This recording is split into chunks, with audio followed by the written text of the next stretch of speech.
நடைபெற்றுக் கொண்டிருக்கக்கூடிய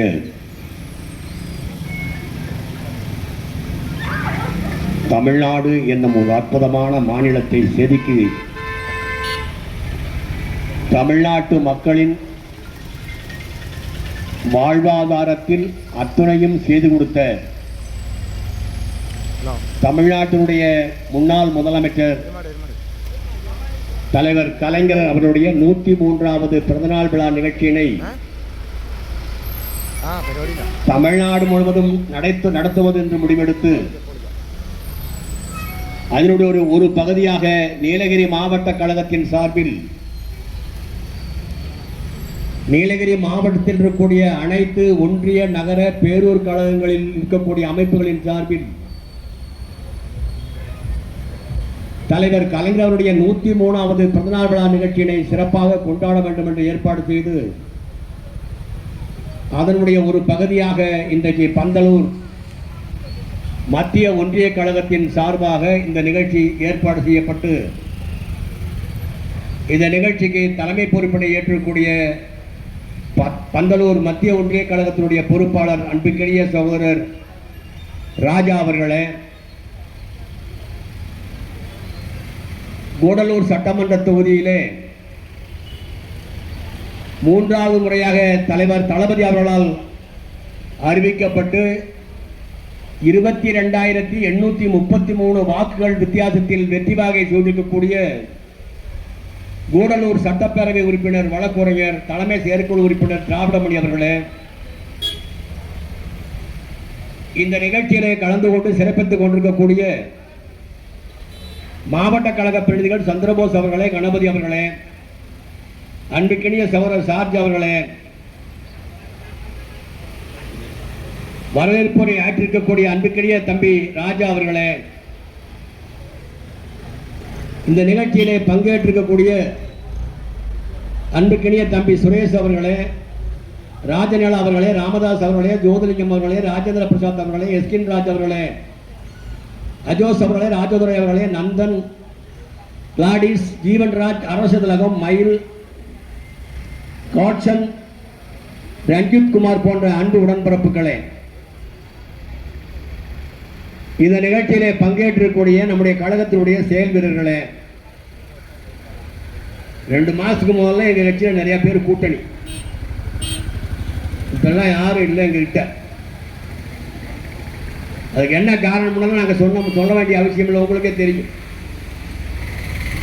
விளைந்த காட்டு குருவிகளைப் போல கொஞ்சம் அப்படி இப்படி போயிருக்குது, போயிட்டு வரட்டும். இப்போ நம்முடைய தலைவர் கலைஞர் அவர்கள் செய்திருக்கக்கூடிய சாதனைகள் ஒன்றல்ல இரண்டல்ல சொல்லிக்கிட்டே போகலாம், ஏராளமான சாதனைகள்.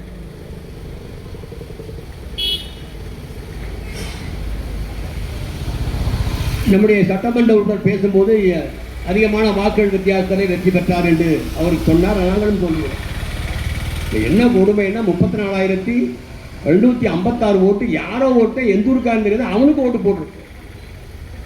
யார் அவன் பார்த்தோம்னா அவன் அங்கே அன்னைக்கு கவுண்டிங் பண்ணுற இடத்துல பார்த்தேன், அவன் ஒரு பக்கத்தில் நிற்கிறான். யாரப்பா நமக்கு தெரியல, யாரா நீ அப்படின்னு கேட்டோம்னா அவன் சொல்கிறான், நான் வேட்பாளர் கேட்டேன்.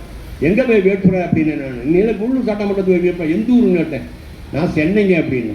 அப்பா, சென்னையிலிருந்து கூடலூருக்கு வந்து நோட்டீஸ் கொடுக்காம, மைசீட்டு கட்டாம, ஆளை பார்க்காம, வாக்காளரை பார்க்காம, ஒன்றும் சொல்லாம 34,756 ஓட்டு கிரேட் அப்படின்னு சொல்லு.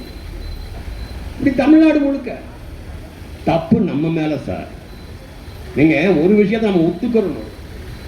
கரூர்ல அவன் 41 பேரை கொண்டப்ப வந்துமே அன்னைக்கு இருந்த அதிகாரி கம்ப்ளீட்டா சொன்னா, நம்ம தலைவர்கிட்ட முதலமைச்சர் அவர்களே இவ்வளவு தூக்கி உள்ள போட்டு மிதிக்கலாம் சொன்ன போது நம்முடைய தாயெல்லாம் தலைவர் அவர்கள் வேண்டாம் என்று மறுத்தலுடைய விளைவு.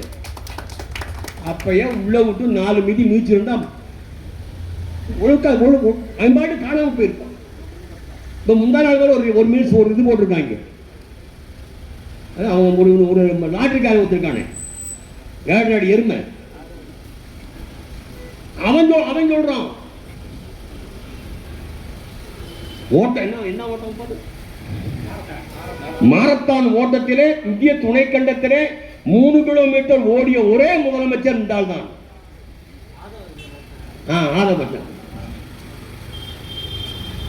அப்ப அதுக்கு நான் பதிவு போட்டேன். அதுக்கு மேல வேகமா ஓடினாண்டா கரூர்ல 41 பேரை கொண்டு போட்டு ஓடினா பாரு, அந்த ஓட்டத்தை மிஞ்சதுக்கு எவனுமே இல்லடா அப்படின்னு. நம்ம தலைவர் கொஞ்சம் எப்பயுமே கொஞ்சம் யதார்த்தமா செய்யறார்.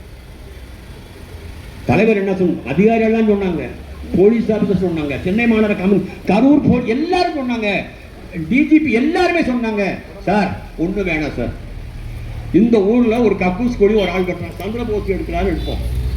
அப்படி எடுக்கும்போது அங்க கக்கூஸ் கொடி எடுக்கக்கூடிய இடத்துல மண் சரிவு ஏற்பட்டு ஒரு ஆள் இறந்து போனால் போலீஸ் யாரை கைது பண்ணும், யாரை அரெஸ்ட் பண்ணும், யார் மேல வழக்கு?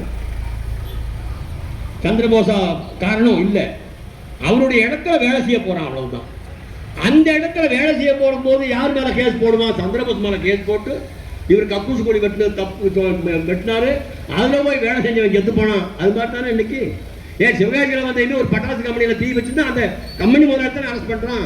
இவன் காலையில 8:45 மணிக்கு பொதுக்கூட்டம் சொல்லிட்டு நாமக்கல் பொதுக்கூட்டத்துக்கு 8:45 சொல்லிட்டு 8:45 வண்டி ஏறான் மணி ஆட்டிக்கிட்டு. அப்புறம் நாமக்கல் வந்துட்டு நாமக்கல் இருந்து ஊர்வலமா ஒன்னா கூட்டு வர்றான்.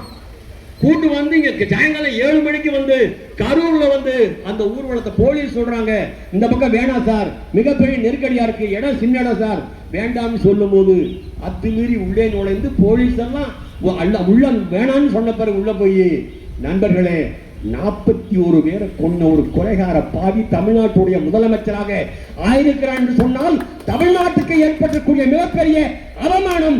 அந்த அவமானத்திற்கு பின்னால் போயிருக்கக்கூடிய எங்களுடைய முன்னாள் கூட்டணி கட்சிக்காரர்களே, ஒரு கணம் நீங்கள் எண்ணிப்போம். தலைவர் நம்ம தலைவருக்கு வேணும் சார். அவர் சொன்னார், எந்த கட்சிக்காரனாவது தன்னுடைய தொண்டன் சாவான் என்று எதிர்பார்ப்பார்களா? இதே இது ஜெயலலிதாவா இருந்தா தூக்கொண்டு உள்ள போட்டு மிதிச்சு சாணியை பெருக்கி விட்டுருப்பான். ஏன் தலைவான ஒரு படம் தெரியுமா? அன்னைக்கு அவரு சட்டசபையில் என்ன சொன்னாரு, அப்படி முடிச்சிட்டாராம் அப்படின்னு.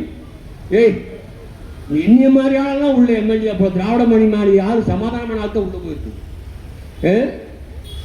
நம்மால் அந்த இடத்துல நின்று எந்திரிச்சு கையை கட்டிட்டு சொல்லிருக்கணும், அம்மா நான் வந்து அப்படிலாம் தப்பு பண்ணலாமா அப்படின்னு சொல்லியிருக்கணும். நீ பெரிய வீரம் பாரு, சட்டசபையில நீ அவன் அப்படி ஒரு செய்கை காட்டுற.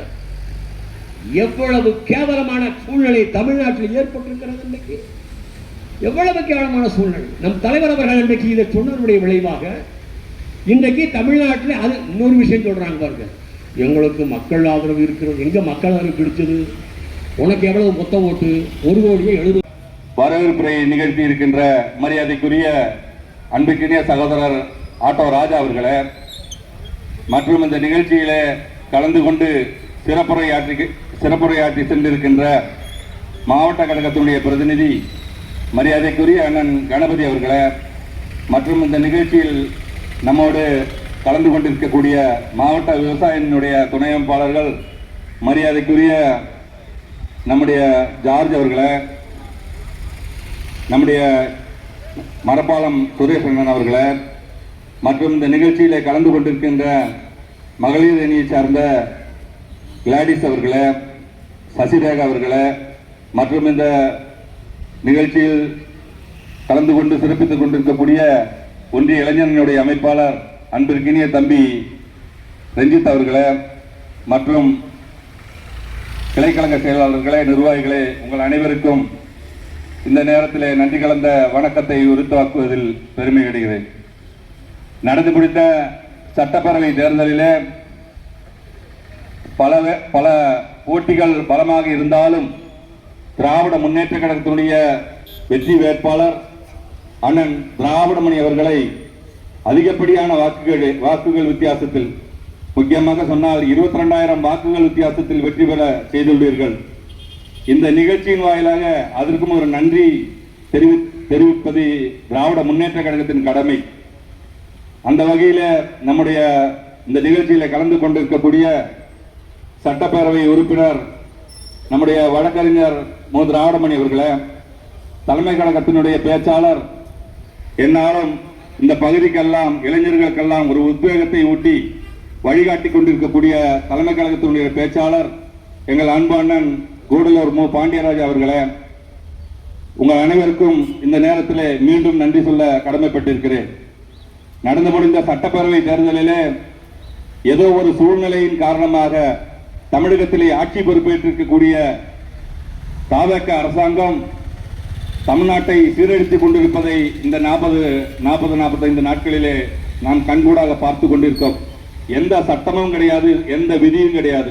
அவங்க எப்படி வேணாலும் விதியை மீறலாம், சட்டத்தை மீறலாம் என்ற அடிப்படையிலே தான் தோன்றித்தனமாக நடத்தி கொண்டிருக்கிறார்கள் சட்டசபையை கூட. அந்த சூழ்நிலையில் திராவிட முன்னேற்ற கழகத்தினுடைய தலைவர் அவர்கள் சொன்னதை போல நாம் தோல்வி அடையவில்லை, நாம் வெற்றி அடைவதற்கான ஒரு பெரிய ஒரு உத்வேகத்தை இப்போது பெற்றிருக்கிறோம். இந்த உத்வேகம் வரவிருக்கின்ற உள்ளாட்சி தேர்தலிலும் நடைபெறவிருக்கின்ற இடைத்தேர்தல்களிலும் திராவிட முன்னேற்ற கழகம் தன்னுடைய வலிமையை நாம் உண்மையாகவே நாம் நிரூபிப்போம்.